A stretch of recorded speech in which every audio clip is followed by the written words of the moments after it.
네. 네, 오늘 이 시간은 미래에 대한 불안감과 두려움에 대한 감정에 대해서 이야기해 볼까 합니다. 네. 우리는 젊은 사람은 젊은 사람대로, 나이가 드신 분은 나이가 드신 분대로 노후, 자녀, 죽음에 대해서 걱정을 하게 됩니다. 미래에 대해 불안하고 두려워하는 것은 당연한 것이고 자연스러운 현상이겠죠. 가보지 않은 곳을 여행할 때도 설렘도 있지만 가보지 않고 경험해보지 않았기에 어느 정도 두려움도 생깁니다.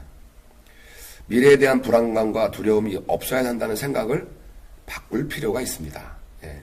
그 생각이 들 때는 당연하다. 그곳에 그 생각이 있도록 인정해 주는 것입니다. 그래서 너 거기 있구나. 괜찮아. 그래, 있을 수 있어. 이렇게 이제 그 생각을 인정을 해 주는 거죠. 근데 불안함과 두려움에 잡아먹혀서는 절대로 안 됩니다. 마치 몸에 나쁜 세포가 많아서 균형이 깨지고 면역이 깨져서 병에 걸리는 것과 같습니다.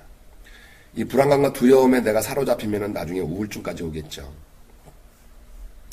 불확실성은 다른 말로는 무한한 가능성이라고 이야기할 수 있을 것입니다. 내가 알고 있는 것, 경험한 것에 나를 국한시킨다면 알고 있는 것에서만 생각을 할 수 있고, 그렇게 되면 내 잠재력과 가능성을 막아버리게 되는 것입니다. 만약 10살짜리 어린아이가 자기의 인생의 계획표를 아는 것과 경험한 것만 가지고 계획을 짠다면 자신의 잠재력과 가능성을 발휘할 수 있을까요? 미래에 대한 불안과 두려움은 미래의 불확실성에 대한 안 좋은 인식을 하고 있기 때문일 것입니다. 불확실성은 좋은 것입니다. 불확실성을 싫어한다는 것은 내가 아는 한도 내에서 모든 것이 이루어지길 바라는 것인데, 근데 내가 아는 것이 완벽한가요?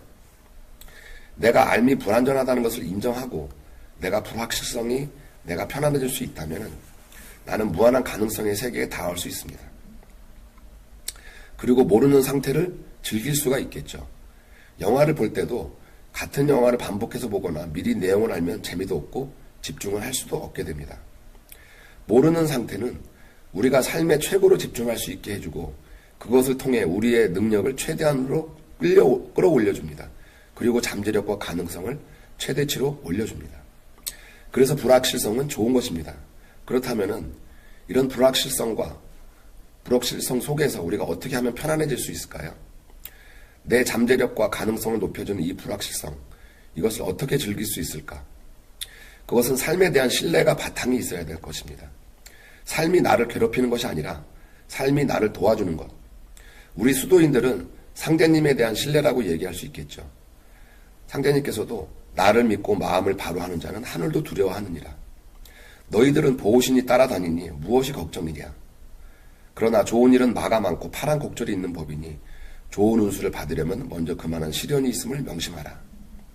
네, 이렇게 말씀하셨죠.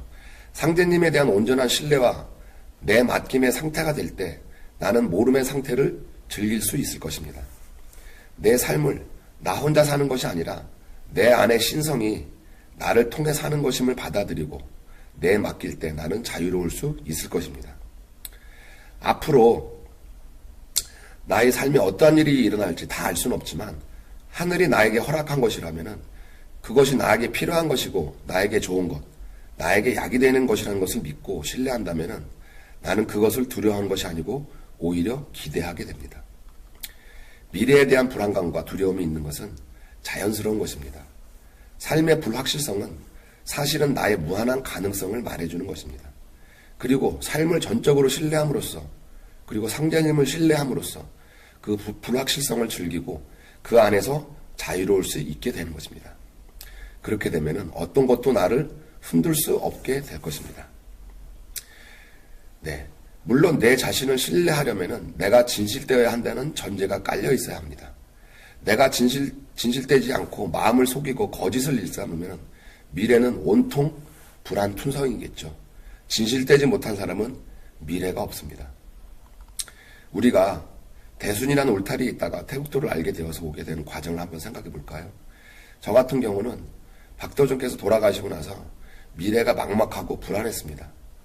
그러나 상제님에 대한 믿음은 가지고 있었기 때문에 내가 바르게 하고 있으면 상제님께서 반드시 찾으신다는 기대를 하고 있었습니다. 여러분들은 어떠셨나요? 상제님을 믿고 기다리면 새로운 세상이 내 눈앞에 펼쳐질 것이라고 상제님한테 맡겼습니다. 그리고 얼마 지나지 않아 정말 태국도를 만나게 되었습니다. 우리는 한 치 앞도 모르는 인간이기 때문에 미래에 대한 불안함과 두려움이 항상 마음속에 있을 것입니다. 그것은 어쩔 수 없습니다. 하지만 앞서 말씀드렸듯이 그 불안함과 두려움에 잠식되어서는 절대 안 될 것입니다. 상제님을 전적으로 믿고 내 좁은 소견들에 얽매여 나의 한정되고 편협한 생각들을 내려놓고 상제님한테 내맡겨야 할 것입니다. 그렇게 되면은 내 안의 두려움과 불안함은 우리가 경험하지 못하고 상상하지 못했던 일들이 펼쳐질 것이라는 기대감과 희망으로 바뀌게 될 것입니다. 나는 아직도 경험할 것이 너무나 많고 깨달아야 할 것이 너무나 많기에 오로지 상제님의 뜻에 맡기니 상제님 임의대로 하소서라고 내맡기는 것이 우리가 수도하는 마음제사라고 생각합니다. 이것이 바로 우리가 말하는 안심 안신이 아닌가 생각해 봅니다. 네.